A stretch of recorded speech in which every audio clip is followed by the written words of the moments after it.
అదే RTV app వార్తల్ని క్షణాల్లో చదివే అవకాశం ఉంటుంది. ఒక న్యూస్ పేపర్, ఒక టెలివిజన్ ఛానల్ మీ చేతుల్లో ఎప్పుడు ఉంటాయి. రాంకేశ్ కూతుర్ని సార్ నేను. మా అబ్బా 67 సెంట్లు మాత్రం అమ్మిండు సార్. 2 ఎకరాలు మా ఆధీనంలో ఉండింది సార్. వాళ్ళు ఏమైందంటే అది కూడా లోపరుచుకోవాలని మా మీద దాడి చేస్తాండ్రు. Ramachandra Reddy, CC, TTV Ravi, Engalreddy sir. మేము సన్న బిల్లులను తీసుకొని రాత్రి సచ్చిం బతికిదామని నేను పరిగించిన సార్. 2 చిన్నపిల్లలు. ఇద్దరు ఏదో ఒకటి చెయ్యండి. కేశవ మేము అందరం పనుకొని భూమి కాడ పొలం కాడ 70 మంది వచ్చిండ్రు. మా అమ్మను మా ఆయన కాపాడుకోమని బయట కూర్చుండి పట్టుకొని జోగడిపల్లి రామచంద్రారెడ్డి, విజయ్, మిదిలిపల్లి విజయ్, గుంతపల్లి నాగయ్య,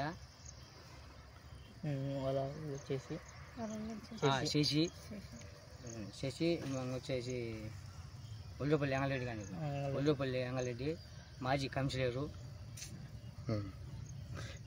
మాదైతే వాళ్ళదని కూర్చుని సార్ పట్టుకొని మమ్మల్ని. మొత్తం ఎంత పొలం? 2 ఎకరాల 63 సెంట్లు. వాళ్ళకి ఎంత అమ్మారు? వాళ్ళకి 66 సెంట్లు. మా అబ్బా వడ్డీ బాగానే పెట్టింటే అది ఇచ్చేసాను వాళ్ళకు. అది కానీ కావాలని మా మీదకి రాత్రి దాడి చేసి వచ్చి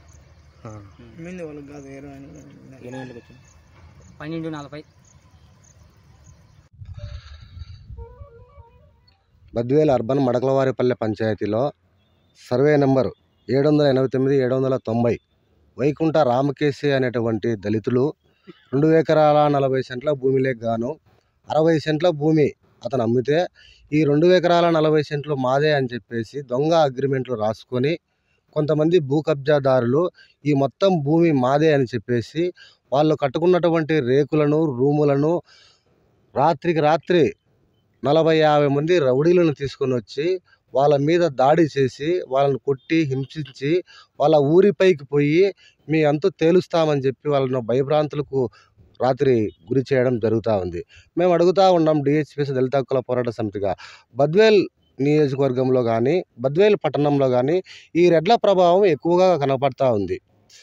దళితులు ఎక్కడే కానీ వాళ్ళకు సంబంధించినటువంటి ఎప్పుడో పురాతన కాలంలో ఇచ్చినటువంటి భూములు కానీ పట్టాలు ఇచ్చినటువంటి భూములలో కానీ వాళ్ళ భూమిలో వాళ్ళు చేసుకోవాలన్నా కూడా చేసుకోవాలనేటువంటి పరిస్థితిలో ఈరోజు బద్వేలు పట్టణంలో ఉన్నారు. ఇవన్నీ కూడా మరి రెవెన్యూ కార్యాలయాలు, పోలీస్ స్టేషన్లు ఇవన్నీ కూడా వ్యవస్థ దేనికోసం పనిచేస్తూ ఉంది. ఏదైనా సమస్య ఉంటే కనుక రెవెన్యూ ద్వారా తేల్చుకొని ఎవరిదైంది కూడా తేల్చుకోవాల్సినటువంటి అవసరం ఉంది.